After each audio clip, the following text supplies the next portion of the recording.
la fête du trône, nous disons bonne fête à Sa Majesté le roi Mohamed VI, que Dieu l'assiste. Et nous voulons reconnaître son mérite ici. Pour quelques décennies de travail, il a changé le destin de son pays, imposant un respect du monde entier à l'égard de son pays.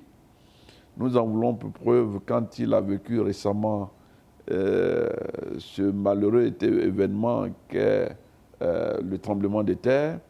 Mais ce tremblement de terre qui, un pays africain, a pu mobiliser ses propres ressources et ses capacités et ses moyens pour venir en aide aux populations sinistrées.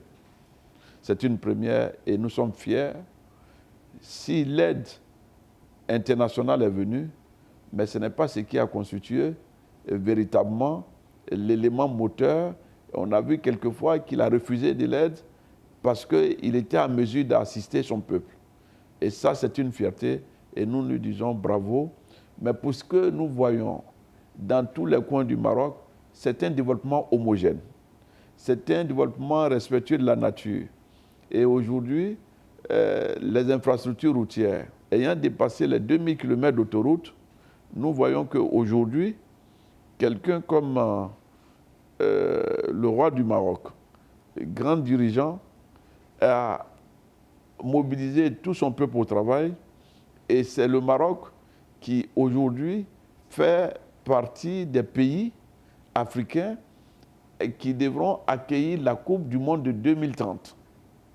Cette Coupe du Monde qui va s'organiser entre l'Afrique et l'Europe, de par la position géostratégique du Maroc et de par leurs infrastructures, parce qu'ils sont en train de construire un stade qui figurera parmi les 5 plus grands stades au monde. Et ça, c'est en Afrique que ça se passe grâce au roi du Maroc. Bientôt, c'est la Coupe d'Afrique chez eux. Pour les infrastructures auxquelles l'on a droit, pour tout le développement auquel l'on a droit, et en plus, le système de santé, sa flotte qui a été densifiée, les aéroports qui ont été modernisés.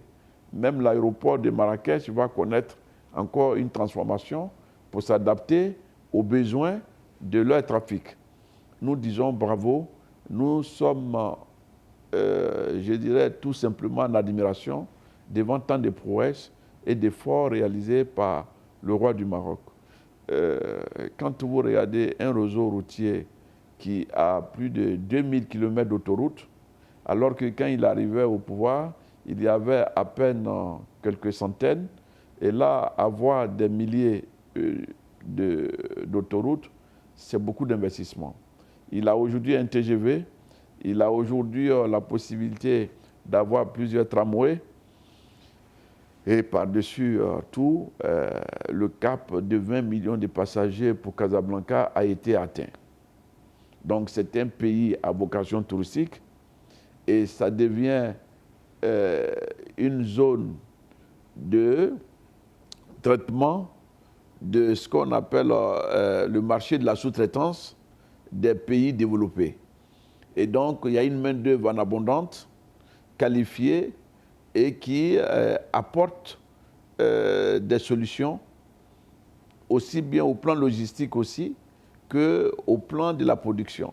Donc nous sommes vraiment en admiration et nous disons bravo, félicitations à tout le peuple, mais surtout toutes nos admirations à l'égard du roi Mayanim, à l'égard de l'Afrique et de son peuple.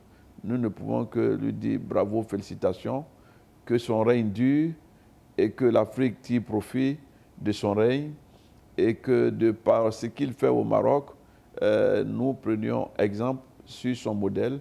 Et je pense que le président Alassane Ouattara, dans sa recherche de mutualisation des efforts et de coopération avec le roi Mohamed VI, que Dieu l'assiste, nous saurons être au diapason de ce qu'ils font aujourd'hui et répondre au rendez-vous du donner et du recevoir avec le Maroc et la Côte d'Ivoire main dans la main pour que demain, dans les échanges au niveau du marché intra-africain, nous soyons véritablement des portes d'entrée pour l'Europe et pour le reste du monde pour que l'Afrique apporte son salut et au niveau économique et au niveau, j'allais dire, social et sur tous les plans.